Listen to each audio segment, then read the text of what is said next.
Assalomu alaykum, hurmatli talabalar. Bugun biz sizlar bilan tabiiy va majburiy konveksiya sharoitida suyuqlikdan ajralib chiqadigan issiqlik oqimining o'rganamiz. Tabiiy majburiy konveksiya deganda biz silliq quvurda, qovurg'ali quvurda tabiiy konveksiya sharoitida o'rgansak, demak, radiatorga o'xshash issiqlik almashtirish apparatida biz o'sha majburiy konveksiya sharoitida issiqlik almashtirish jarayonini o'rganamiz. Qarshimizdagi qurilmamiz asosan isitgich, suv miqdorini hisoblash, haroratlar o'zgarishini belgilovchi datchiklar, silliq quvur, qovurg'ali quvur va radiatorga o'xshash issiqlik almashtirish apparati, havoni so'rib olish uchun ventilator, qurilmadagi haroratlarni belgilash uchun sensorli datchik va qurilmalarni elektr tizimiga ulash uchun tugmalardan asosiy iborat bo'ladi.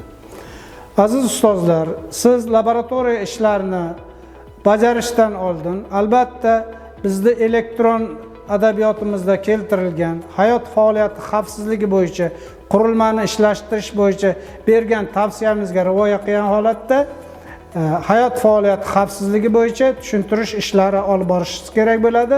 Sababi qurilmamiz elektron tizimda va elektr toki bilan ishlaydi. Qurilmamizni 220 voltga ulaymiz. 220 voltga ulaymiz va tizimni ushbu tugma orqali elektr tarmog'iga ulaymiz.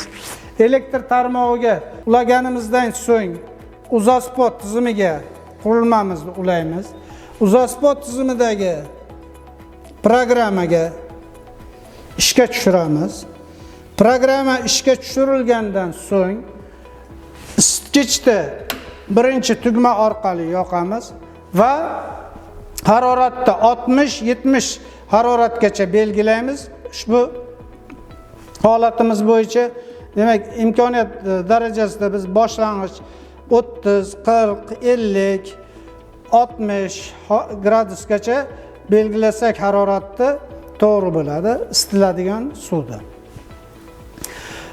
Suvni belgilab olgandan so'ng nasosni ishga tushiramiz. Demak, suyuqlikda hozir harakati amalga oshadi. Isigan suyuqlik biz start komandasini berib qo'yib, elektron tizimdagi holat o'zgarishlari bo'yicha o'rganib chiqishimiz mumkin bo'ladi. Kirayotgan va chiqayotgan issiqliklar farqi va havoni harorati va qurilmalardagi o'rnatilgan qovurg'ali, silliq quvurda yoki bo'lmasa radiatorga o'xshash issiqlik almashtirish apparatimizdagi haroratlar farqini o'rganishimiz mumkin bo'ladi. Agarda qurilmamizda bizda faqatgina bitta silliq quvurdagi issiqlik ajralib chiqadigan issiqlik oqimini o'rganmoqchi bo'lsak, qolgan ikkita quvurni biz yopib qo'yamiz.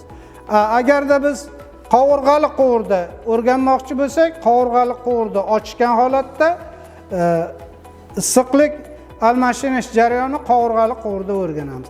Agarda bu ikkala quvurda ham o'rganmasdan biz dinamik rejimda o'rganmoqchi bo'lsak, unda 3-jo'mragimizni ochib, bu yerdagi o'sha haroratlar farqini o'rganamiz. Haroratlar farqini qayerdan olamiz? Demak, sxemadan, jadvaldan, vaqt birligida o'zgarishini harorat farqlarini quyidagi jadvaldan olishimiz mumkin bo'ladi. Endi statik holatda agarda qurilmamizda biz ventilatorda ishga tushirsak, dinamik holatda ushbu jarayondagi havo suyuqlikdan tashqi atmosferaga ajralib chiqadigan issiqlik miqdorini yoki issiqlik berish koeffitsiyentini o'rganishimiz mumkin bo'ladi.